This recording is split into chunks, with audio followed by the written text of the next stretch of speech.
Chapter 11. Seeing the Soul. When children try your soul as they will, when they cause you grief as they do, when they rouse your anger and provoke your wrath as is their way, when they reduce you to tears and prayer, as often happens,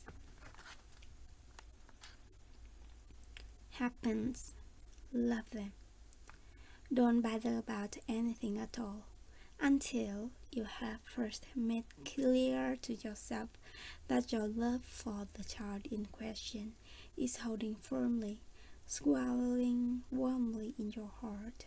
Then whatever you do will be as nearly right as it is possible for human judgment to be right. By Angelo Patri. I will read it again one more time, okay? When children try your soul as they will, when they cause you grief as they do, when they rouse your anger and provoke your wrath as is their way, when they reduce you to tears and prayer, as often happens, love them. Don't bother about anything at all until you have first made clear to yourself that your love for the child in question is holding firmly while swelling warmly in your heart. Then whatever you do will be as nearly right as it is possible for human judgment to be right. Although homeschooling is an excellent context for learning, it's not always easy. Unlike classroom teachers, home teachers do not get to walk away from their students at the end of the day. And no matter how wonderful our children are, sometimes they do cause us grief. When this happens, it's very important that we handle it in a way that supports their growth, instead of simply reacting to their behavior. The words of Angelo Patri quoted here provide the best overall advice I ever heard about how to handle difficulties after they arise. A more effective approach, however, is to head off troubles before they begin.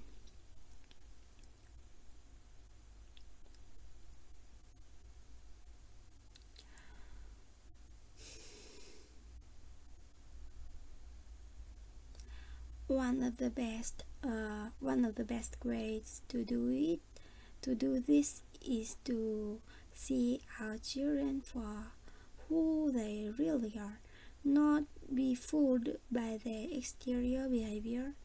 I first learned how to do this when I was a young teacher in a Waldorf school in Garden City, New York. The story of a strong class. When I first applied for a teaching job at the Waldorf school, the faculty chairman, Andy Leaf, tried to tell me what I was getting into, but I didn't understand at the time just what he really meant. "This is a very strong class," he said. We've been waiting a long time for someone to come along who was right for this class. With school starting in about 2 weeks, we were beginning to get worried that we wouldn't find someone, and then you called.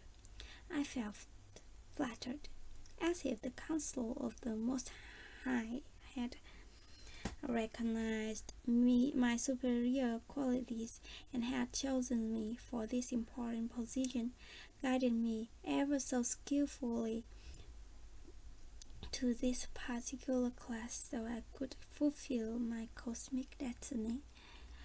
"What makes the class so strong?" I asked. "Well," he replied tactfully, "it's a large class and there are several boys in it who are very active."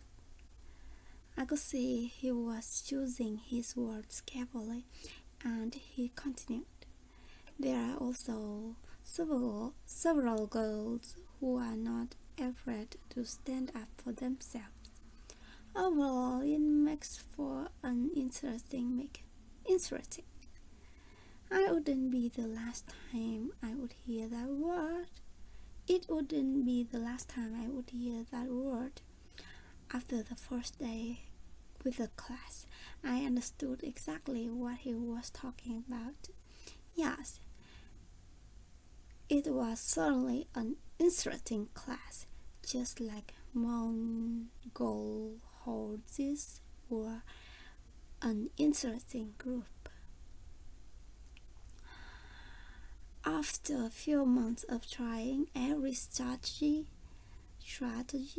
I could think of to know about, I went to see John Gardner, the director of Waldorf Institute, hoping that he could shed some light on my predicament. Mr. Gardner had been the faculty chairman of this school for 25 years, and during that time he had become something of an icon for this school. Tall and dignified, with white hair and piercing blue eyes. He had a reputation for being able to get to the heart of the matter quickly. I told him about the situation with the class, recounting the strategies I had used and the failures I had experienced. As I described the antics of my students, he began to smile, then chuckled softly. Obviously, he had seen quite a few interesting classes in his day. When I finished my dreary tale, he continued and looked at me, but his gaze shifted somewhat. I felt that he was probing the depths of my being.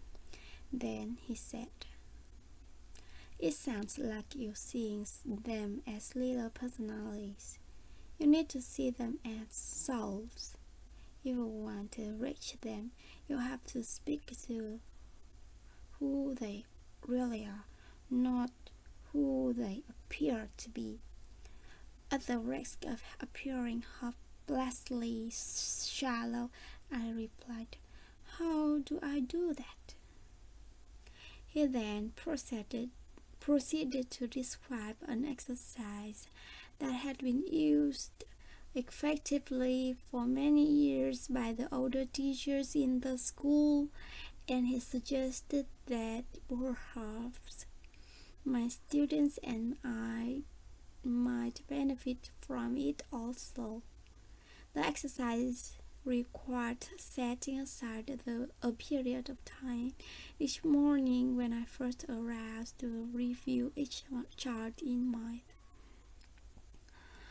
He recommended I spend about 1 minute with each chart, and during this time focus on each chart as a soul.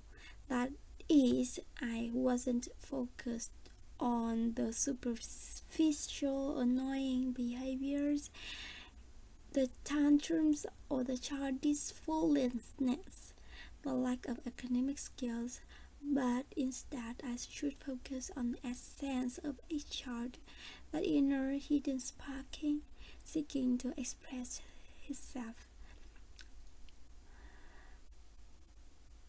I wasn't supposed to do anything with it, just visualize it becoming anything or changing in a particular way.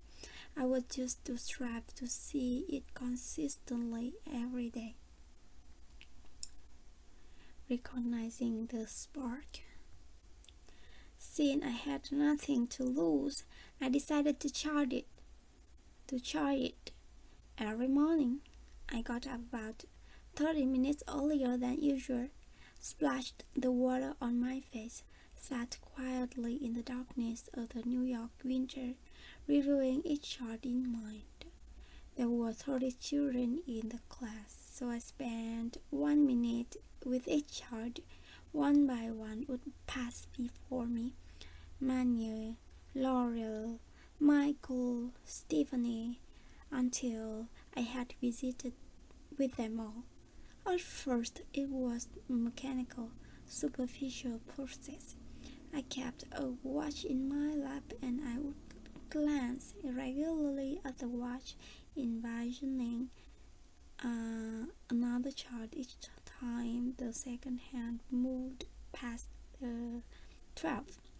However, soon,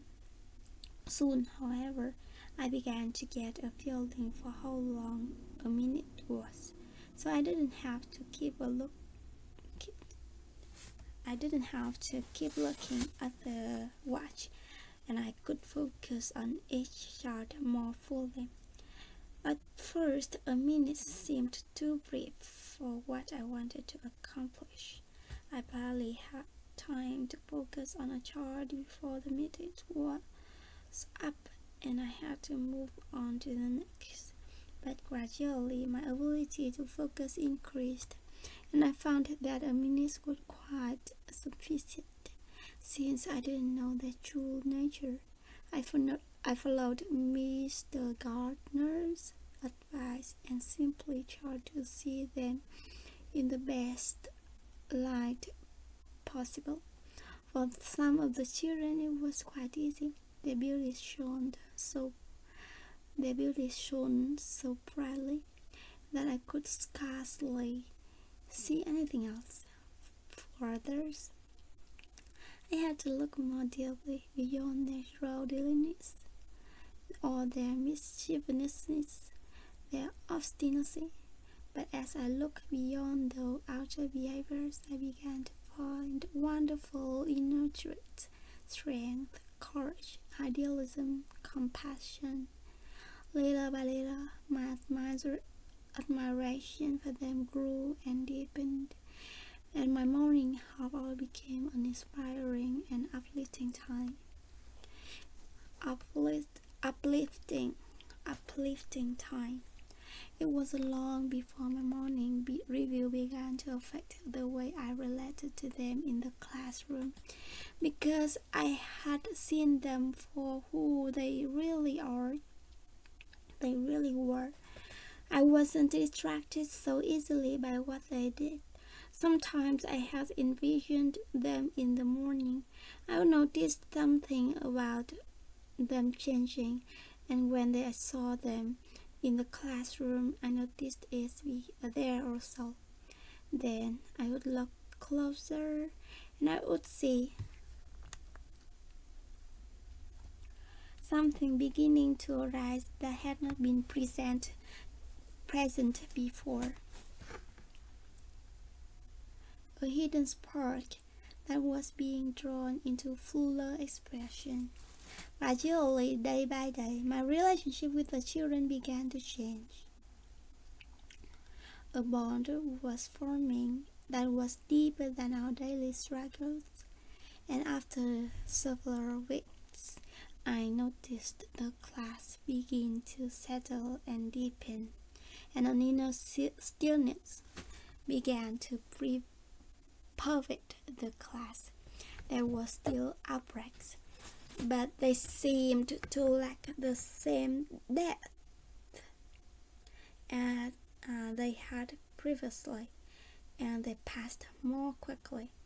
By the end of the year, the class was clearly different.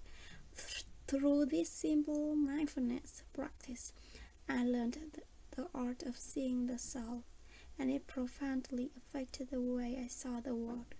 Since then, I have used